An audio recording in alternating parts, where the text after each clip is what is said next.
Hi guys, welcome to Manapiranthi. நான் இன்னைக்கு பார்த்துட்டு வந்திருக்க படம் வந்து புஷ்பா 2.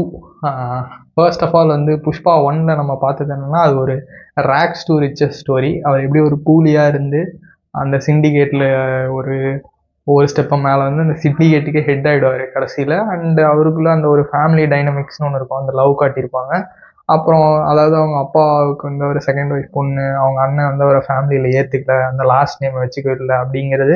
இதுதான் வந்து ஒரு அண்டர்லைங் சென்டிமெண்ட்டாக இருக்கும். அப்புறம் அந்த சிண்டிகேட்டு இந்த ஸ்டோரி தான் வந்துட்டு புஷ்பா 1. இப்போ புஷ்பா 2ல் வந்துட்டு அவர் ஆல்ரெடி சிண்டிகேட்டுக்கு ஹெட் ஆகிட்டாரு. இதோட கண்டினியூஷன் தான் வந்துட்டு புஷ்பா 2. இப்போது படம் ஆரம்பிக்கும் போது என்னென்னா, கொஞ்ச நேரத்தில் லைட்டாக நான் பயந்துட்டேன். ஏன்னா வந்துட்டு படத்துக்கு சம்மந்தமே இல்லாத, படத்தில் சேராத ஒரு சீனு. அது என்னென்னா, மாசா ஏதோ ஒரு என்ட்ரி வரணும் அப்படின்னு சொல்லிட்டு அவங்க முடிவு பண்ணிட்டாங்க. அதனால வந்துட்டு அதுக்காகவே ஒரு ஃபைட் சீனு. அது படத்தில் கதைக்கும் எந்த சம்மந்தம் இல்லை, படத்துக்கும் சம்மந்தம் இல்லை. அது எதுக்கு வச்சாங்கன்னு தெரில. ஏன்னா என்ட்ரி சீன்னா படத்தில் ஒரு 15-16 என்ட்ரி சீன் இருக்குது. ஸோ அது 10ஓட 11னா இது ஒரு என்ட்ரி சீன் தானே. இதுக்காக மெனக்கெட்டு ஒரு 10 நிமிஷம் ஒரு ஃபைட் சீனு, ஒரு என்ட்ரி சீன் தேவையான்ற மாதிரி இருந்தது. இந்த சீன்லாம் தாண்டுறப்ப கொஞ்சம் லைட்டாக பயம் வந்துருச்சு. ஐயோ, இது மாதிரி தான் படம் ஃபுல்லாக இருக்க போகுது அப்படின்ற மாதிரி. ஆனால் உண்மையாக சொல்லப்போனால் எக்ஸ்பெக்ட் பண்ணதோட ரொம்பவே பெட்டராக தான் இருந்தது. அதுக்கப்புறம் ஃபாஃபா உள்ளே வர்றதா இருக்கட்டும், அவங்க 2 பேர்த்துக்குள்ளே இருக்க அந்த கேட் அண்ட் மவுஸ் கேமு, அந்த ஈகோ கிளாஷு, அதுதான் ஆல்மோஸ்ட் படம் ஃபுல்லாகவே கேரி ஆகுது. அப்புறம் அவருக்குள்ளே இருக்க அந்த சில எமோஷன்ஸ், அந்த அவர் அந்த ஃபேமிலியில் ஏற்றுக்கணும் அப்படிங்கிறது, இதெல்லாம் வந்து ரொம்ப நல்லாவே கொண்டு போயிருந்தாங்க. படத்தில் பிரச்சனை அப்படின்னு பார்த்தோம்னா ஒரு 2 பெரிய பிரச்சனை இருக்குது. ஒன்று வந்து பாட்டு. நான் வந்து தமிழ் டப்பிங்கில் பார்த்தேன்.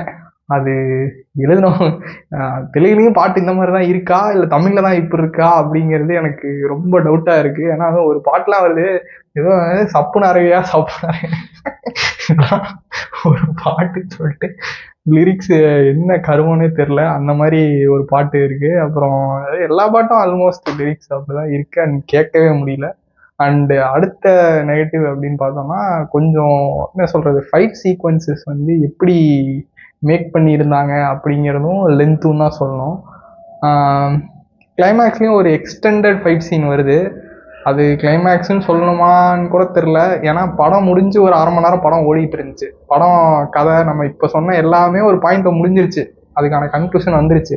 ஆனாலும் அதை தாண்டி ஒரு கதை வந்து படம் ஓடிக்கிட்டே இருக்குது. அதில் ஒரு ஃபைட் சீனு, அந்த ஃபைட் சீனுன்னு கொஞ்சம் கடைசியில் வர ஃபைட் சீனை லைட்டாக தவிர்த்திருக்கலாம்.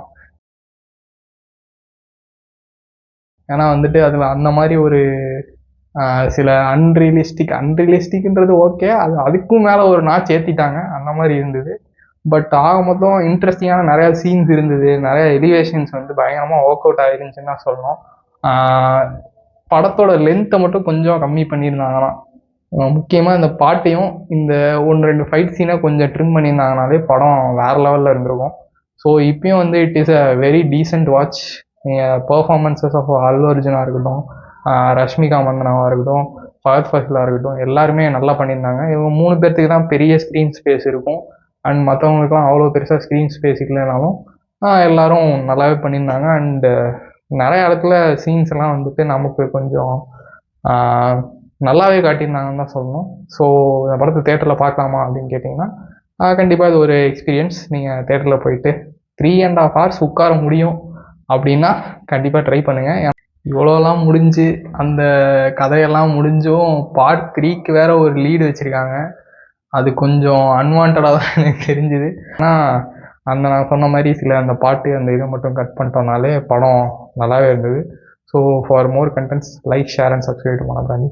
Bye guys.